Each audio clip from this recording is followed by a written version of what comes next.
ఏంట్రో ఈ బుగ్గలు బాగా ఎరిపెక్కినాయి. ఏంటి విషయం? నిన్న చాందీతో టైం స్పెండ్ చేశారా? ఎప్పుడు లేని కొత్తగా ఏదో. రేయ్, నువ్వు రోజు రోజు చాలా దగ్గరికి వెళ్తున్నావురా బాబు, జాగ్రత్త.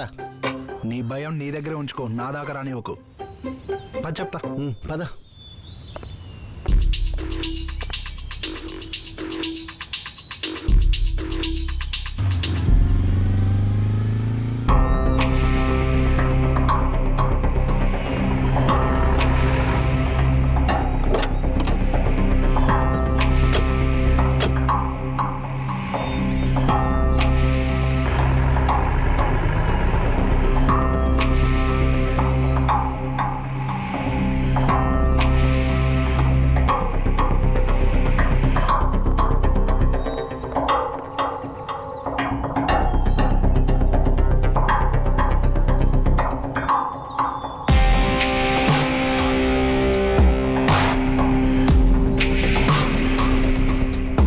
రాత్రి సిద్ధుగాడు వచ్చాడన్నా మన ఇంటికి.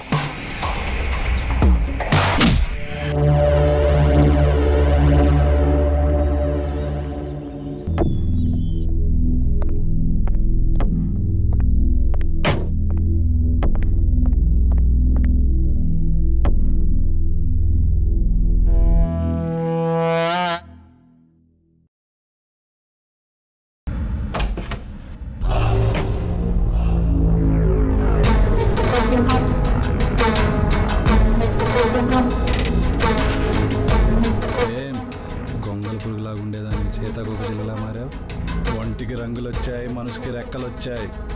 ఎంతవరకు ఎగురుతావు? నొక్కిరెక్కితే రెక్కలు కత్తిరించను, ప్రాణాలే తీసేస్తా. అంత మొగతనం ఉందా వాళ్ళు? నా మొగతనం ఏంటో చూపించమంటావా?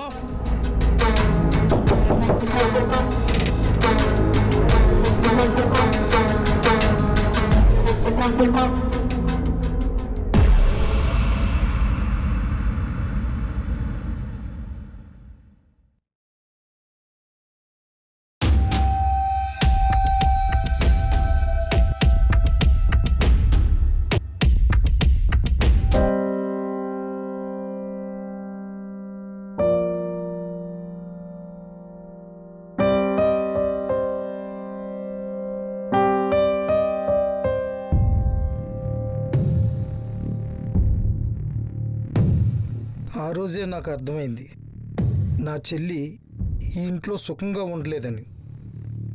తాను ఎప్పుడు ఈ గొడవలన్నిటికీ దూరంగా ఉండాలనుకునేది. సరిగ్గా అదే సమయంలో మీ నాన్న కూడా డిఐజీ గారి సహకారంతో ఈ ఊరికి ఈ గొడవలకి దూరంగా నా చెల్లిని తీసుకెళ్ళిపోయాడు. సంవత్సరం తర్వాత నువ్వు కడుపు పడ్డావు. పరాయి వాడైనా నాకంటే నా చెల్లి బావు గురించి ఆ డిఐజీ గారు ఎక్కువ ఆలోచించారు. వాడితో మాట్లాడాకే అర్థమైంది, ఇంకా మీ అమ్మ నాన్న మీద రుద్రగాడు ఎంతో పొగతో రగిలిపోతున్నాడు. కొద్ది నెలల్లోనే మీ అమ్మ నాన్నలు ఒక యాక్సిడెంట్లో చనిపోయారు. ఇప్పటిదాకా అది యాక్సిడెంట్, ఆ రుద్రగాడు పన్నాగమో తెలియలేదు. అందుకే నువ్వు వెంటనే బయలుదేరి పట్టణం వెళ్ళిపో. నువ్వు కూడా దూరం అయితే ఎన్నాళ్ళు నా కష్టం కన్నీళ్ళు వృధా అయినట్టే. ప్రవీణు, నేను వెళ్ళి బస్ గురించి కనుక్కొని వస్తాను. అప్పటి వరకు జాగ్రత్తగా చూస్తా. తప్పకుండా అయ్యా, చూసుకుంటాను. నువ్వేదో కేజీఎఫ్లో ఎస్లా వచ్చి ఎలివేషన్స్ ఇచ్చుకుని ఆ మోనికాని తీసుకొచ్చేస్తావు అనుకుంటే, ఆయన ఏంట్రా బాహుబలిలో కట్టప్పలా ఆ ఫ్లాష్ బ్యాక్ చెప్పాడు. అమ్మాయి అబ్బాయి అనకుండా శుభ్రంగా అయ్యగారి మాట విన్న ఊరెళ్ళిపోండి బాబు. ఆ రుద్రాడి సంగతి మీకు తెలియదయ్యా. ఆడు రాక్షసుడికి మరి రూపమయ్యా. ఇప్పటిదాకా ఇది కేవలం నా ఫ్రెండ్ మోనికా ప్రాబ్లం రా, కానీ ఇప్పటి నుంచి ఇది నా ఫ్యామిలీ ప్రాబ్లం రా. డెస్టినీ చాలా గొప్పదిరా, అందుకే ఈ క్షణం ఈ రూపంలో నన్ను ఇక్కడ ఇలా తీసుకొచ్చింది. రే పిచ్చా, నీకేమన్నా తేడా వస్తే చంపేస్తారు అక్కడ. పదా వెళ్ళిపోదాం ఇక్కడ నుంచి.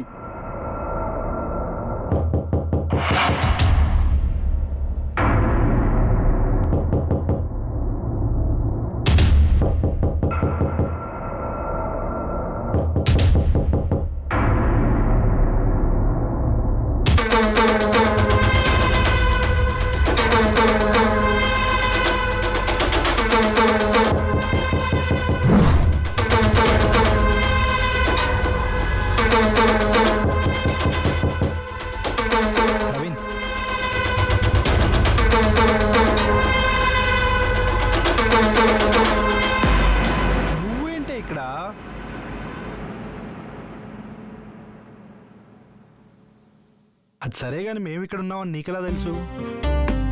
ఓ అదా, బస్ దిగ్గానే నీ కార్ కనిపించింది. ఓకే. సో వాళ్ళని వీళ్ళని అడుగుతూ వచ్చేసా. ఉన్న ప్రాబ్లం సరిపోవనట్టు ఇప్పుడు నీ ఎంట్రీ ఒకటా? ఆ, దొంగ మొహం దిగ్గుద్దేసింది.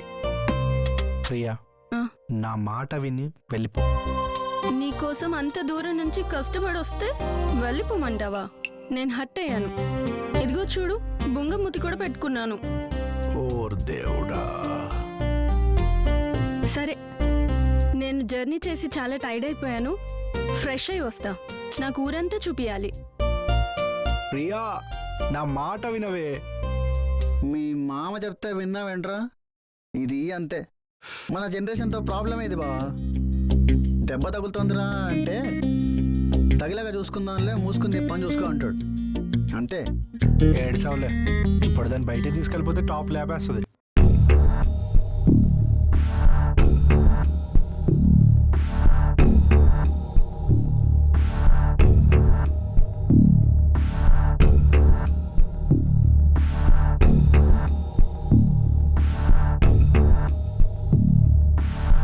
ఈ అమ్మాయి గురించి కొనుక్కున్నాను. ఏదో గవర్నమెంట్ ప్రాజెక్ట్ మీద ఆ రుద్రగడ అండతో ఎమ్మెల్యే 1000 ఎకరాలు పోగు చేస్తున్నాడు. అదే ఏరియాలో ఆ అమ్మాయి వాళ్ళ నాన్నగారికి 60 ఎకరాల భూమి ఉందని తెలిసి బెదిరిస్తే పారిపోయారని ఈ అమ్మాయిని వెతికి మరీ బలవంతంగా తీసుకొచ్చారు. అదా మ్యాటరు. అయినా నిన్న ఊరంతా ఎతికానే కానీ అసలు మౌనిక ఆచూకే తెలియలేదు. అంత ముఖ్యమైనవనే వాడు జాగ్రత్తగా ఒక చోట దాచిపెట్టాడు బాబు. ఎక్కడా? ఇంకెక్కడ, వాడింట్లోనే. వాడింటికి వెళ్ళడం ఎంత కష్టమో రేపు ఆ ఊరు నుంచి వచ్చాక నువ్వు ఈ ఊర్లో ఉండడం కూడా అంతే కష్టం. అయినా రియానే మనం ఎక్కడున్నామో ఎంత ఈజీగా కనిపెట్టి వచ్చేసినప్పుడు ఆ రుద్రగాడికి అసలు పెద్ద పనే కదా మనం ఎక్కడున్నామో తెలుసుకోవడానికి. ఇందాక వస్తున్నప్పుడు కూడా ఆడి మనుషులు ఎప్పుడెప్పుడు దొరుకుతానా అని సరైన టైం కోసం వెయిట్ చేస్తున్నట్టు అనిపించింది. నా గెస్ కానీ కరెక్ట్ అయితే రేపు ఉదయం వాడి దగ్గర నన్ను నిల్చోబెట్టాలి కాబట్టి ఏదో ఒక స్కెచ్ చేస్తారు ఈరోజు నైట్ నన్ను పెట్టుకెళ్ళడానికి. రే గణేష్, నా మాట విను. నా ప్లేస్లో నువ్వు వెళ్ళరా. నువ్వెవరో వాళ్ళకి ఎలాగో తెలియదు కాబట్టి మహా అయితే నిన్న ఇంట్లో పడేస్తారు. కానీ నువ్వు అక్కడ మౌనికని అణువున ఎత్తికి తనని జాగ్రత్తగా బయటికి తీసుకొచ్చే బాధ్యత నీదిరా. నేను చూసుకుంటా మామ. సార్, వాళ్ళు మళ్ళీ మన కోసం వచ్చినప్పుడు సగం మందిని ఇక్కడే ఉంచి ఆడి బలం తగ్గించే బాధ్యత మాత్రం మీదండి. ఇక రుద్రగఢ్ సంగతి నేను చూసుకుంటా.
రేయ్, ఎవర్రా నువ్వు?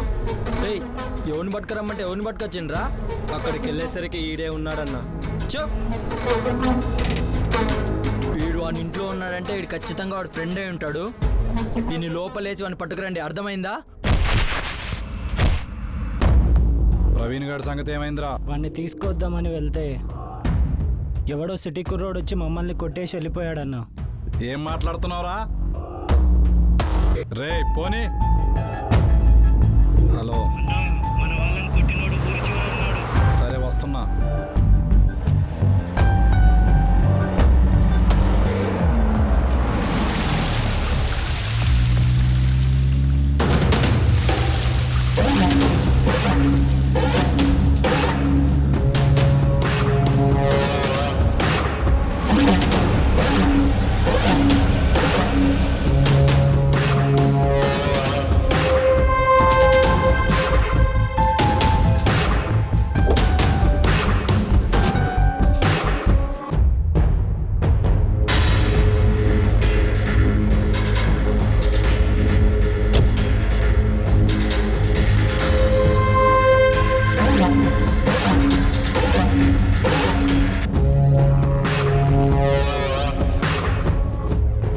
ఏరా షాక్ అయ్యావా? ఆ రోజు మా అమ్మ నాన్నల్ని ఊరికి దూరం చేసావు కదరా, ఈరోజు నిన్ను ఊరికి కాదు ఈ లోకానికే దూరం చేస్తా.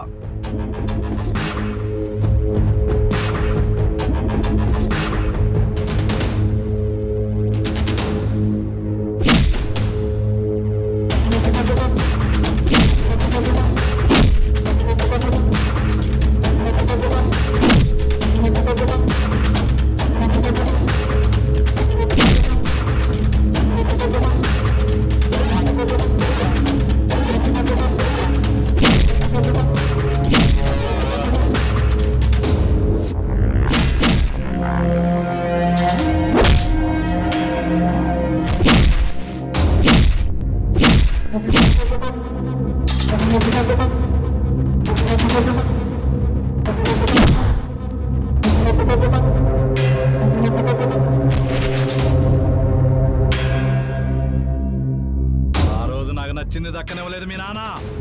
ఊరందరూ నాకు దూరంగా పారిపోయి తప్పించుకున్నారనుకున్నారు. కానీ ఎవడికి తెలియని నిజం ఏంటంటే వాళ్ళని వెతికి వెతికి మరి కారుతో గుద్ది లోయలో తోచింది నేనేరా.